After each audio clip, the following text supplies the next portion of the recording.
Remember that old saying, one born every minute? No longer. Although the global population will peak in about 40 years, reaching a staggering 9.7 billion, we're then in for a dramatic decline. Women will give birth to fewer babies this century than ever before. This means that by 2100, most countries will see their current populations shrink, and some 23 countries will see them plummet by more than 50%. Top of the list, the usual suspects of declining reproduction: Japan, Italy and Spain, but also Thailand and yes, even China, now still the world's most populous nation, but said to be overtaken soon by India.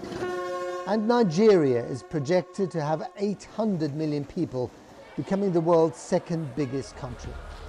If the average rate of fertility drops below 2.1 children per woman, populations decrease. In 1950, women were having an average of 4.7 children in their lifetime.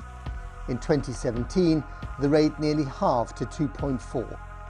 It is projected to fall below 1.7 by the turn of the century.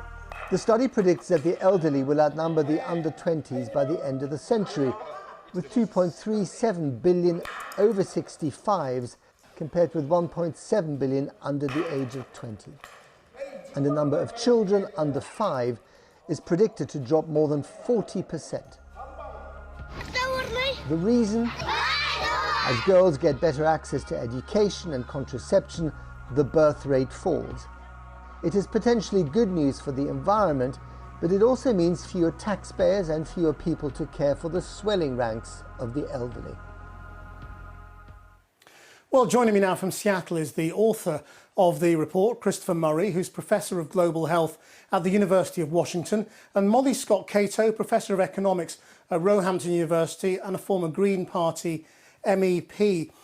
Professor Murray, first of all, I mean, this is going to turn some things upside down and inside out, isn't it, if you're living in what is now an advanced developed economy?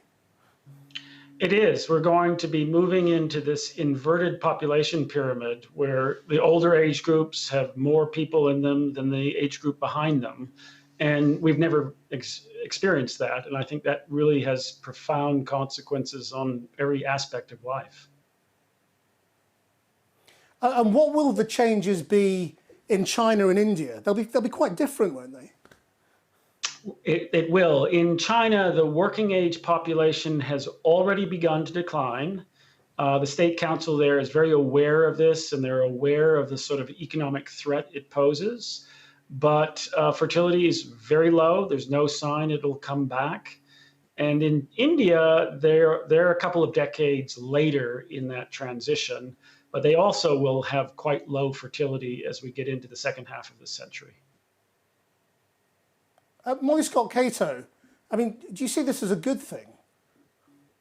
Well, as a feminist and an environmentalist, I do indeed see these findings as good news, because what they tell us is that as women become more empowered, they choose to have smaller families, and that obviously will put less pressure on planetary resources. But we have to remember as well that inequality is an important driver of the climate crisis and the environmental crisis.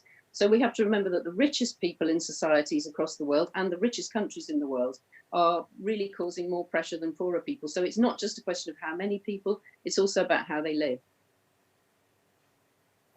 How should we view this in Britain, though? Because our population here isn't going to change that dramatically and isn't going to tail off the way it's going to in Spain and Italy and Portugal. So can we sort of sit smug and pretty, or are our lives going to be changed by what's going on elsewhere in the world?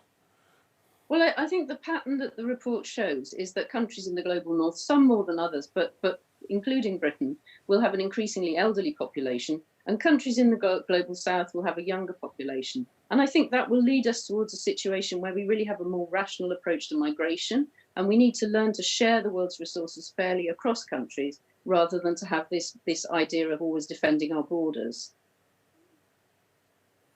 Professor Murray, I mean, when you look at the sort of the realities of how countries are going to have to embrace migration, particularly from Africa and India, where they're going to have growing populations, with where we are politically in the West. I mean, there's a collision coming, isn't there?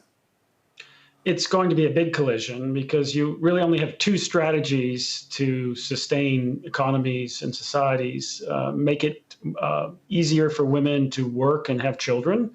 And that's, of course, super important in its own right, but will increase fertility maybe by about 0.2 children per woman. So not enough to deal with the problem, but an important step. And the other strategy is migration. And so those societies that don't embrace migration will go into quite profound decline in the working age populations. Are we all going to have to work into our 70s and 80s? I think we will see working, ages expand. It'll be one of the strategies, but it's a one-off fix in a sense that if you extend retirement, for a period, you get an increased workforce, but then you're right back to that expanded working time. The number of people in that group will start to shrink as well. Molly Scott-Cato, how are we going to sort of redesign our societies? Well, I think because of COVID-19, we've already started doing that. We've started to see people working in a different way. We're now thinking about unemployment rising, and with automation, we're going to see fewer jobs and more jobs done by machines and computers. So I think we need to make sure that the value of that work is shared fairly. That's an absolute priority. But we also need to be thinking about how many people in our population are able to work. And I agree with the professor that we need to be really rethinking our approach to migration and seeing people who are prepared to come and be part of our societies as a benefit, rather than having this, idea of very hard borders and migrants as being a threat. And if you think about the geopolitics of this, Professor Cato, I mean, are we now at peak China? Does the shrinking population of China as the century goes on make it less powerful? Or will they just be richer per head? I think this is really one of the most fascinating things, that, we're having to rethink exactly those questions. What is it that makes you a rich society? Is it the wealth of your environment? Is it the enthusiasm and creativity of your people? This idea that because we somehow inherited wealth as a result of imperialism or as a result of our history, that those days are gone, and we're now living in a world where we need to learn to share much more fairly. And of course, that will also benefit the environment if we learn to share rather than some people consuming vast amounts of the Earth's resources. Professor Murray, briefly, I mean, who do you see as the biggest winner and the biggest loser? Well, I think these demographic changes will have a profound effect on China. They're already, have reduced number of people in working age. This will become, a central challenge for them as the century wears on. Nigeria, on the other hand, because of quite high fertility now, slow decline, will become one of the world's superpowers by the end of the century, because of both population size and expected economic growth. And then those countries like the US, if they can sustain migration, will fare pretty well. And so I think that it's well, Christopher Murray and Molly Scott-Cato, thank you very much indeed. We've got to leave it there. Thank you.